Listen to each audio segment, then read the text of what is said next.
ये जो लीडरशिप है, हर लीडरशिप के पास ऐसे काम हैं जो जनता के हित में हैं, जनता को बताए जा सकते हैं उनका।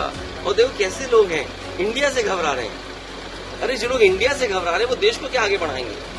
वो अपने लिए तो काम कर सकते हैं, लेकिन इंडिया का मुकाबला नहीं कर सकते। तब भी सर चेहरा क्या रहेगा आने वाले? अरे इतने चेहरे मैंने आपसे कहा। अरे बीजेपी को तो कितना देख लिया, 10 साल और कितना देखोगे आप?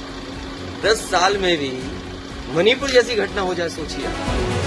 विपक्षी गठबंधन INDIA का मुख्य चेहरा कौन होगा?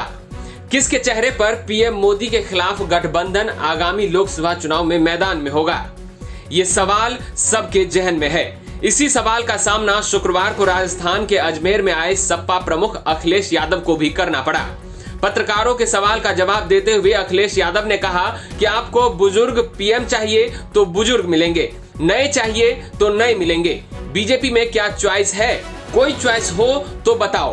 कैसे लोग हैं इंडिया से घबरा रहे हैं? जो इंडिया से घबरा रहे हैं वो देश को क्या आगे बढ़ाएंगे? गठबंधन के लिए और बीजेपी से लड़ाई के लिए चेहरे वाला सवाल कोई बड़ा नहीं है। अखिलेश ने कहा कि आपको बुजुर्ग पीएम चाहिए तो बुजुर्ग मिलेंगे, नए चाहिए तो नए मिलेंगे। बीजेपी में क्या चॉइस है? कोई चॉइस हो तो बताओ। कैसे लोग हैं इंडिया से घबरा रहे हैं? जो इंडिया से घबरा रहे हैं वो देश को क्या आगे बढ़ाएंगे? गठबंधन के लिए और बीजेपी से लड़ाई के लिए चेहरे वाला सवाल कोई बड़ा नहीं है। हर लीडरशिप के पास ऐसे काम हैं जो जनता के हित में है। बीजेपी में क्या चॉइस? बीजेपी में कोई ऑप्शन हो तो बताओ। हम पे तो कितने ऑप्शन हैं। और फिर यही हमारा देश है, मिली जुली संस्कृति, अलग अलग जाति के लोग, अलग अलग धर्म के लोग, अलग अलग भाषाओं के लोग, अलग अलग वेशभूषा पहनने वाले लोग, ये सब मिलके भारत बना रहे हैं। और देखो कैसे लोग हैं, इंडिया से घबरा रहे हैं। अरे जो लोग इंडिया से घबरा रहे हैं वो देश को क्या आगे बढ़ाएंगे?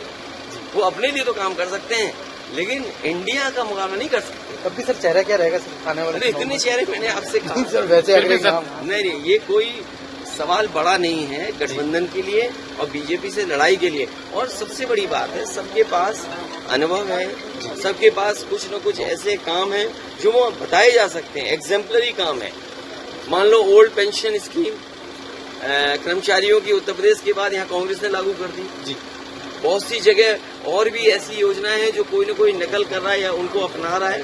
तो ये जो लीडरशिप है, हर लीडरशिप के पास ऐसे काम हैं जो जनता के हित में हैं, जनता को बताए जा सकते हैं, उनका भविष्य बेहतर हो सकता है। अरे बीजेपी को तो कितना देख लिया, 10 साल और कितना देखोगे आप? 10 साल में भी मणिपुर जैसी घटना हो जाए, सोचिए आप। और केवल इसलिए घटना हो रही कि उन्हें स्वार्थ है और लोकसभा में नहीं आ पा रहे। सोचिए, आप याद कीजिए वो दिन, सोचो देश की जनता को कितना प्रधानमंत्री पे भरोसा बढ़ा होगा, लोकतंत्र पे कितना भरोसा बढ़ा होगा जब प्रधानमंत्री जी सीढ़ियों पर सर रख करके चढ़े। सपा सुप्रीमो ने कहा कि मणिपुर की जो घटना हुई है वह आरएसएस और बीजेपी की नियोजित स्ट्रेटजी है।